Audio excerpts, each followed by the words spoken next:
In this video, we're going to look at how leaders might amend the Constitution to try and stay in power. There are lots of different motivations for amending a Constitution. You may need to update procedures. Something about the government or the constitutional regime isn't quite working and it needs a tweak, it needs a change. Or there might be a reason to codify new rights to keep up with social or economic change. Or, as an aspiring autocrat or potential dictator, you may want to consolidate power. So you might need to change the Constitution to allow you to stay in power forever. And there's been several examples of that around the world. We'll start with Venezuela. Venezuela is one example of this happening. President Hugo Chavez assumed power as part of a socialist revolution. And at the end of his 2 terms, he wasn't finished. And so he offered an amendment package, a package of constitutional amendments to the people saying, we need to change the Constitution to allow me to stay in power to finish this socialist revolution that I started. And so that was proposed in 2007 and it failed. So after 2 terms, he would have to step down, or so it appeared.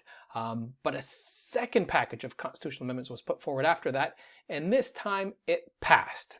And so the Constitution was changed sufficiently to remove term limits, not just for the president, but for mayors and other elected offices, and it gave the president more power over different officials around the country. And it allowed Hugo Chavez and then his successor, Maduro, to stay in power indefinitely.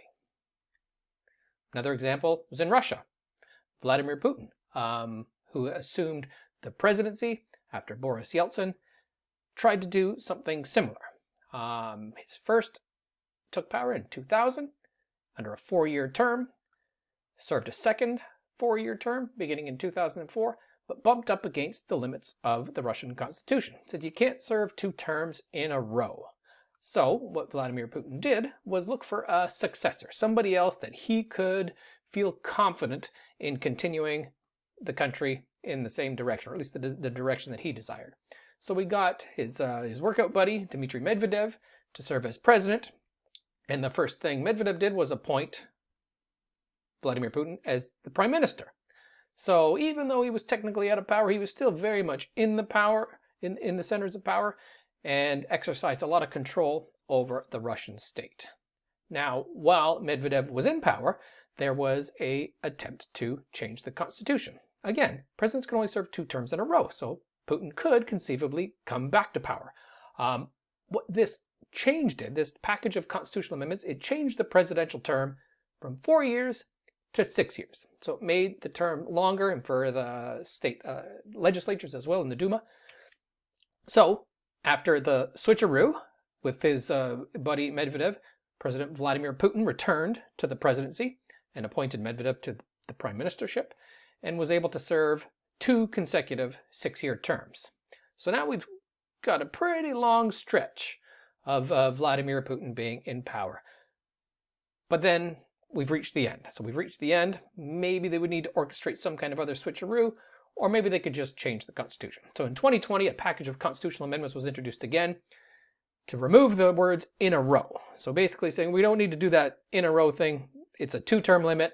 That's it. But it also reset the 2-term limit. So it was 2 terms. That's it, starting now. So any terms that you served prior to 2020 were completely disregarded. It reset the clock. So now President Putin could once again start a new set of 2 6-year terms. This time with a third Mikhail as prime minister, and he won with 87% of the vote in an election that was largely manipulated, or at least predetermined. So it begs the question: why do dictators follow these amending procedures? Why do people like Hugo Chavez and Vladimir Putin, why do they bother amending the Constitution when their goal is just to stay in power anyway? Well, constitutions do confer some legitimacy. People take them seriously, and if an authoritarian leader just said, I'm going to throw the Constitution out and stay in power, that might not have the same buy-in from the people. But by pretending, by going through the theater of amending the Constitution, it confers some legitimacy on your actions. And that's why they do it. So just to recap, sometimes dictators, or at least aspiring autocrats, will try to amend the Constitution to consolidate power, to stay in power. They might reorganize the way the country works to give them more responsibility and to remove powers from other offices.